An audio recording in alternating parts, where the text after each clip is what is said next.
To discuss all this, let's bring in Anthony Seaboyer, national security expert. Anthony, thank you for joining us today. Good morning, Roger.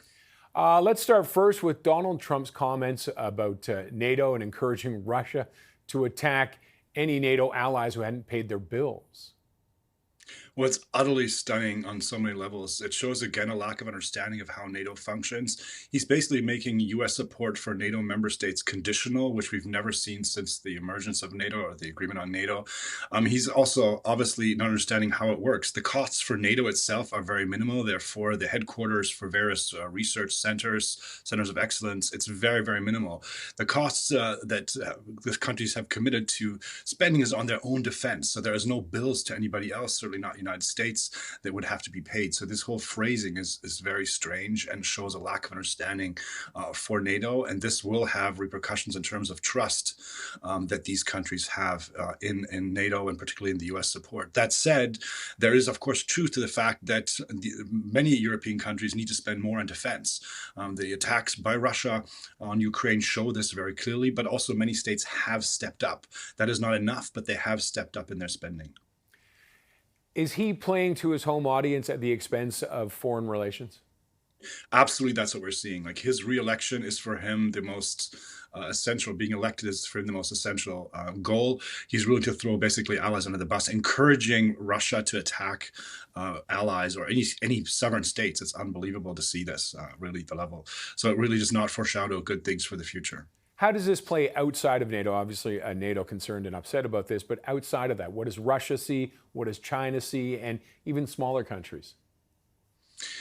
Well, that's a very good question. I think there's going to be lots of fears in smaller NATO countries that already are in the Baltic states, Latvia, and other countries right now.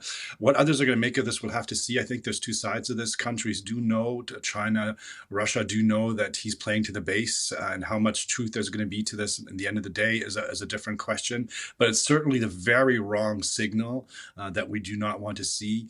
But it's not only his decision what happens in NATO, right? So there's many countries in NATO, and I'm very sure that with the exception of Trump, US, everybody else would want to make sure that NATO Article 5, which is if one is attacked, all are attacked, and all are going to defend, is upheld. So there are various interests in NATO, and that's not him alone to decide. Let's move over now to what's happening in Rafah, and the Israelis are getting ready for an offensive there. It looks like they're getting ready for it. The Prime Minister, Benjamin Netanyahu, says he's not spoken to President Biden since these over-the-top remarks were made. Where are we standing there? Will they go into Gaza, do you think, or is Israel maybe having a pause now with a lot of political pressure from outside of Israel?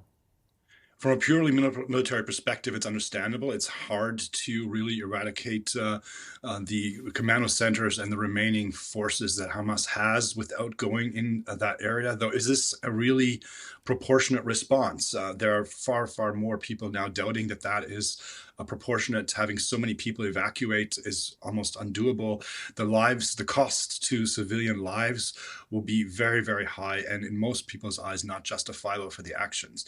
And so I think we're still likely to see that, but it will have very negative repercussions for the region and for future peace between Palestinians and Israelis. What could possibly happen? We hear Egypt talking about the peace treaty being put on hold at that point. Saudi Arabia was saying facing severe repercussions. What might we see if they do go into Rafah? I think this might be, and I really hope it's not, but it might be a line that's crossed that might let other actors engage. It certainly shows that the U.S. is not having the influence on Israel that it had in the past. And that is really not good for U.S.-Israel relations, but it's also clearly showing that there's very little influence at this point because the U.S. dissatisfaction with how Israel is performing the attacks is rising, and still yet we're seeing very little impact on actual actions by Netanyahu. Okay. Anthony, thank you for your insight as always. Thank you, Roger. Anthony Seaboyer is a national security expert.